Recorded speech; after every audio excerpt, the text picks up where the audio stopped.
Bonjour, je m'appelle Valérie, je suis responsable du pôle accompagnement et contrôle. Découvrez mon témoignage au travers de cet épisode Cap sur l'avenir.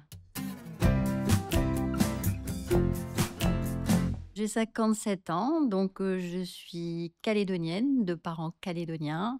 J'ai passé mon enfance plus particulièrement dans le sud, au Mont d'Or, entourée d'une grande famille, parce que du côté de mon papa, j'ai une grande, grande famille, avec les cousins, les cousines, les vacances à la mer, donc voilà, près de la nature, donc très entourée de toute la famille, les grands-parents, voilà. Mon parcours scolaire, donc, il a été un petit peu atypique à l'époque, comparé à mes autres camarades, parce que après la troisième, j'ai décidé de prendre une voie un petit peu plus longue.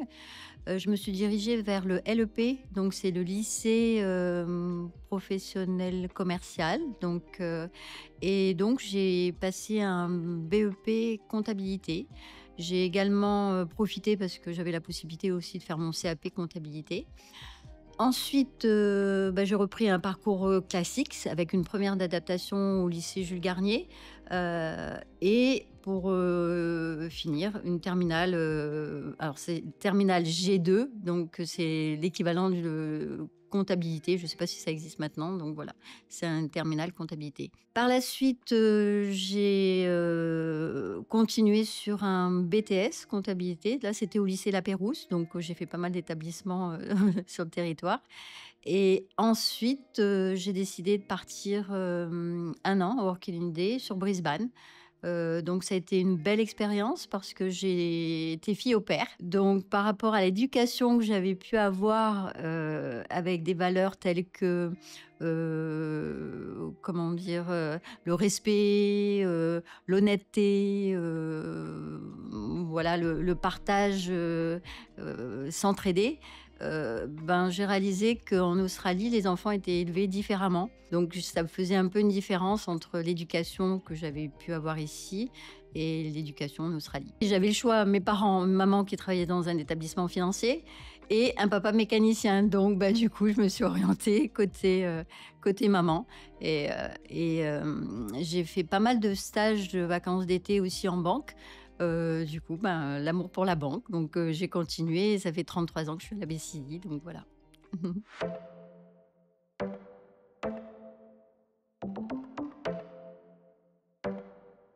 De retour d'Australie, de mon working holiday, effectivement, j'ai cherché du travail. Alors là aussi, c'est des valeurs qu'on m'avait apprises, hein. Qu'est-ce qu'on fait? En 90, il faut trouver un travail, il faut ensuite, se marier, avoir des enfants. Donc effectivement, j'ai été sur le marché du travail. J'ai essentiellement postulé, encore dans les banques et j'ai été prise à la Société Générale.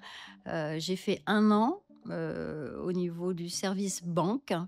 C'était très intéressant et quand ils m'ont titularisée, je suis partie au service comptabilité et c'était pas vraiment ce que j'attendais. Donc j'avais fait des appels à candidature pour changer et j'ai été recrutée par la BCI effectivement en 91 et ça les a arrangés parce que j'étais rentrée dans un cursus de formation bancaire avec un CAP banque et un BP banque que j'ai réussi avec succès en 2005, voilà.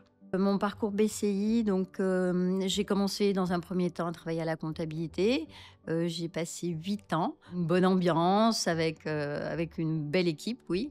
Ensuite, étant donné que j'avais fait un work holiday, je voulais m'orienter plus sur l'international. Donc la BCI a ouvert son service international. Donc j'y ai travaillé 8 ans. Alors là, c'était fantastique parce que acheter des devises, vendre des devises, on faisait des deals avec Hong Kong et il y avait 5 heures de décalage. Donc le rush était surtout l'après-midi vers 14 heures où on faisait les achats et les ventes de devises. Donc c'est des cotations qu'on fait, c'est très prenant, quoi. Donc j'en parle toujours avec beaucoup de passion dès que le dollar monte un petit peu ou descend un peu. Donc voilà, j'invite également ma famille, mes amis à en acheter parce que, ben, je trouve que, l'achat de dollars, on peut spéculer dessus et puis bon, le risque de change quand on l'achète bas, on n'en a pas trop, quoi. Voilà. Et on est proche des pays, où on passe des vacances en Australie, on passe des vacances en Nouvelle-Zélande. Donc je sais que les dollars sont très, prisés par le calédonien, voilà. Et ensuite, je suis partie vers le centre de relations clients, donc où j'ai été dans un premier temps, téléconseillère, donc c'est attaché clientèle par téléphone, hein. Alors là aussi, c'était une équipe qui était fantastique parce que pour, créer le centre de relations clients qui est une plateforme téléphonique, on avait, pris des collaborateurs d'horizons différents. Donc chacun avait sa spécialité. Il y avait une informaticienne, il y avait une conseillère clientèle classique, il y avait des pros. Il y avait vraiment des horizons différents et entre nous, on complétait, les réponses qu'on pouvait apporter aux clients. Donc on travaillait beaucoup sur la qualité. C'est normal, hein, on doit répondre correctement aux clients, répondre à leurs besoins et c'était aussi très, très prenant. Ensuite, je suis passée au bout de 6 ans de téléconseillère, on m'a proposé le poste de superviseur. Donc c'était toujours au sein du centre de relations clients et là donc on devait former les nouveaux entrants. Donc avec, effectivement, la qualité du discours, l'accueil client, mais également sur tous les produits bancaires. Donc on touchait beaucoup au niveau commercial, on avait des objectifs et c'était très, étendu parce que vraiment au téléphone en 2 minutes 40 quand on répond à un client, il faut qu'on puisse être dans l'accueil, dans la réponse aux besoins du client, mais aussi dans la vente de produits. Donc ça a été très intéressant. Donc je suis restée 8 ans, superviseur au centre de relations clients. Fin 2023, donc on m'a proposé, de venir, prendre le relais par rapport à une personne qui partait en disponibilité. Donc j'ai accepté, j'ai fait le pas parce que c'était, une mission importante pour moi, passer responsable d'un service avec, 5 collaborateurs qui ont vraiment des métiers différents et j'ai accepté et 2024 a été une année un peu particulière parce qu'il a fallu s'adapter. J'avais en plus en charge un nouveau service, j'étais responsable, donc il fallait d'une part faire preuve de mes compétences et puis, s'adapter effectivement aux nouvelles tâches qu'on pouvait avoir, compte tenu des difficultés, qu'on a eues en 2024. Voilà, donc mais je me suis bien adaptée et donc j'ai été nommée responsable du service, pôle accompagnement.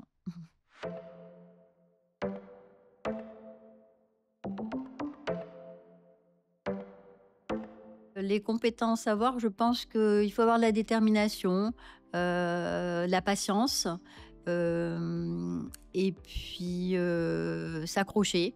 Je me souviendrai, toujours des paroles d'un responsable que j'avais au niveau de la comptabilité, mon ancien directeur administratif et financier. Il disait: «Une carrière, dans une banque, tout particulièrement à la BCI, c'est faire plusieurs métiers parce qu'il y a énormément de métiers à la banque et si vous avez la chance de pouvoir bouger, faites-le». Et c'est vrai que j'ai toujours saisi ces opportunités et en 35 ans de carrière en tout, hein, enfin de travail, je considère que j'ai vu beaucoup, beaucoup de choses et je suis contente de ce parcours parce que je me dis que, on peut être un petit peu pépère à avoir resté au même endroit. Je suis quelqu'un de casanière dans ma vie personnelle. En revanche, dans ma vie professionnelle, ça m'a appris beaucoup de choses. J'ai rencontré, des gens très intéressants, hein, peu importe l'endroit où j'ai pu travailler, mais j'ai également, pris confiance en moi, eu des belles expériences et puis, je me dis qu'à la BCI, j'ai passé 33 ans donc les dirigeants étaient contents de moi et moi j'étais content d'eux. En sachant que, la BCI est une belle équipe, une famille. On sait travailler ensemble et c'est ça qui fait que, la BCI, j'y suis encore et je finirai ma carrière ici parce qu'avec toute cette, expérience, j'arrive à la fin, hein. Donc je pense pouvoir, partir dans 2 ou 3 ans. Ça sera une autre vie, mais je laisse derrière moi des belles choses et j'aurais formé également des jeunes parce que ça m'a beaucoup, aussi, c'est bien de partager ce qu'on sait et et de pouvoir avancer aussi, hein.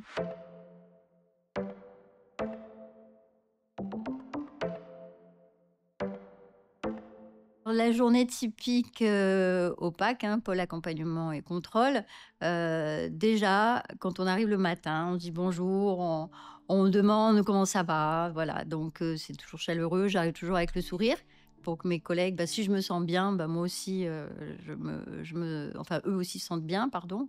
J'ai un rôle de manager, donc c'est m'assurer effectivement que tout le monde va bien parce que les experts, c'est eux. Donc si au niveau des experts ça va pas, ben, on peut pas avancer. Je regarde ensuite mes mails, je regarde mon agenda Outlook. On planifie souvent des réunions pour savoir où on en est. On a des projets, on s'occupe essentiellement de tout ce qui est, veille réglementaire, donc ce sont des textes à mettre en application, sur des produits d'épargne, réglementés que l'on gère, voilà. Ensuite, on s'occupe beaucoup de contrôle aussi, contrôler, hem, les tâches, classiques d'opération de caisse comme les ouvertures de compte, sur des produits aussi spécifiques comme les droits au compte, voilà. Je suis très, comment dire? Rigoureuse quant à l'exécution, des tâches parce qu'on a un nombre de tâches et également des échéances à respecter. Donc ça, je suis vigilante. C'est pour ça qu'on fait des réunions hebdomadaires. Je suis beaucoup dans le participatif également, parce que je considère que, si j'impose les choses, ce ne sera pas forcément, les bonnes idées. Donc je récupère les idées effectivement des collaborateurs, on en parle ensemble et ensuite on met en place des nouvelles missions pour que ce soit, plus fluide.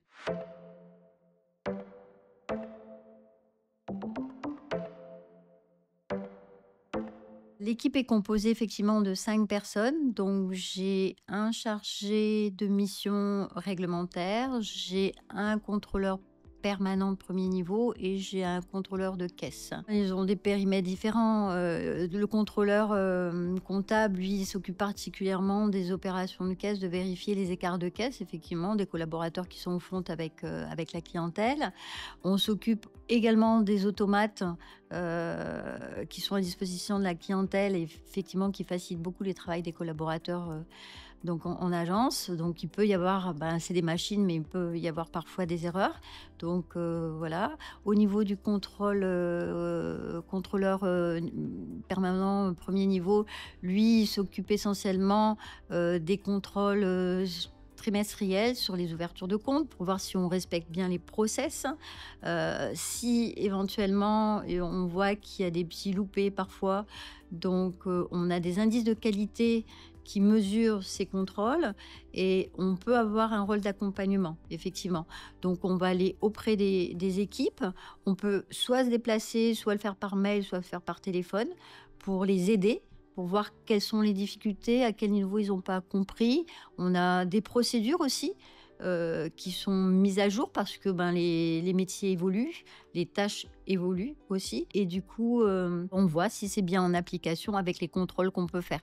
Donc, d'où notre rôle d'accompagnement aussi. Ensuite, le chargé de dossier réglementaire, lui, s'occupe essentiellement des réclamations clients. Donc effectivement, au sein de notre service, on recueille toutes les réclamations des clients et on traite avec, notre directeur de la DEC effectivement, ces réclamations clients. On apporte parfois des réponses positives et parfois négatives, voilà. Mais on s'attache toujours à répondre dans les délais aux clients, qui font des réclamations. C'est l'image marque de la BCI, hein, c'est normal, il faut satisfaire le client, quand il a une réclamation. À mon niveau, ben, je pilote tout ça, voilà, donc et puis on est une équipe, motivée, toujours de bonne humeur.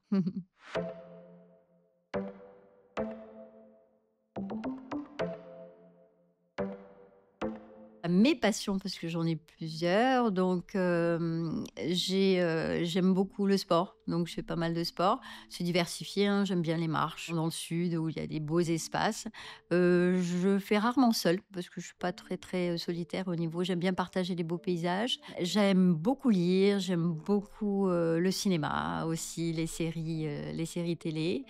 Je passe également pas mal de temps avec, mes amis. Je partage, tout un tas de choses, des bons repas, des after work aussi avec mes collègues parce que je passe, plus de 8 heures par jour et si vous calculez fois 34 ans, avec mes collègues qui sont aussi mes amis, hein, une grande partie et je suis aussi maman de 2 grandes filles qui ont choisi, ben, de partir, hein, faire des études, à l'extérieur et qui se sont même installées maintenant, une en Nouvelle-Zélande et l'autre à Bordeaux et je suis très fière d'elles, du parcours qu'elles ont eu parce qu'elles ont eu l'audace de partir. Mais je pense que c'est peut-être pour mieux revenir parce que, ben, on a besoin de jeunes, compétents, formés, pour venir, bah, pourquoi pas travailler à la BCI et prendre la suite de leur maman.